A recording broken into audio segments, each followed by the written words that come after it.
Im heutigen Video geht es um das Thema Intuition. Und als erstes möchte ich dir eine Frage stellen. Und zwar, wenn du reisen gehst, wenn du wandern gehst, bist du der Typ, der eher mit der Karte rumläuft oder mit dem Navigerät? Oder bist du der Typ, der relativ frei sich spontan entscheidet, ja, das könnte jetzt der Weg sein oder das sieht irgendwie noch gut aus? Welcher Typ bist du?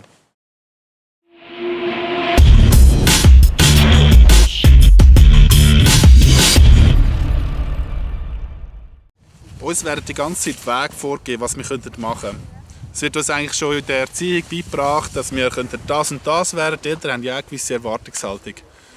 Und auch in der Schule wird das beigebracht, ja, wenn du das und das machst, dann kannst du das und das werden. Das sind alles schon Wege, wo die Leute gegangen sind. Aber schlussendlich, was macht dich denn wirklich glücklich?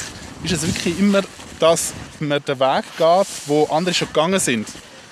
Du bist ja auch schon reisen und hast vielleicht die Karte vergessen oder hast sie nicht mitgenommen oder hast einfach mal gefunden, weißt du was, gehen wir jetzt mal in das und das Restaurant oder machen wir mal das und das, obwohl du das nicht geplant hast.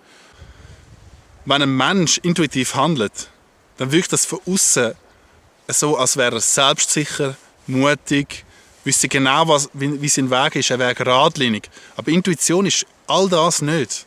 Intuition heisst, im Moment zu handeln, zu spüren, was jetzt gerade das Nächste ist, was man machen sollte. Und das hat gar nichts mit Mut zu tun oder mit Selbstbewusstsein, sondern es hat mit Vertrauen zu tun. Vertrauen auf sich selber. Und um das geht es schlussendlich. Wenn du deinen eigenen Weg willst gehen und wirklich niemand kann dir sagen, was du genau machen sollst, dann solltest du einfach darauf vertrauen, dass sich alles irgendwie ergibt. Auch wenn es sich am Anfang wie ein riesiger Berg oder wie eine riesige Gefahr anfühlt. Meistens ist es aber auch so, dass hinter dieser Angst, hinter dieser Gefahr eine tiefere Wahrheit steckt, etwas, was du wissen willst. Wenn du morgen Abend heimkommst von der Arbeit oder wenn du Sport gemacht hast, mach mal etwas, was du schon seit Jahren nicht mehr gemacht hast. Egal was es ist. Du ein bisschen Erfrischung in dein Leben hineinbringen. Gerade zum Beispiel, wenn du normal ins Heim gehst und Fernsehen schaust oder irgendwie ins Internet gehst du das einfach mal joggen. Oder wenn du joggen gehst du einfach mal Fernsehen schauen. Oder triffst Kollegen, obwohl du das normalerweise dann nicht machst. Mach einfach etwas, was du schon länger nicht mehr gemacht hast. Und schau mal, wie sich das anfühlt. Schau mal danach, wie das für dich ist. Was passiert eigentlich, wenn du zu wenig intuitiv handelst?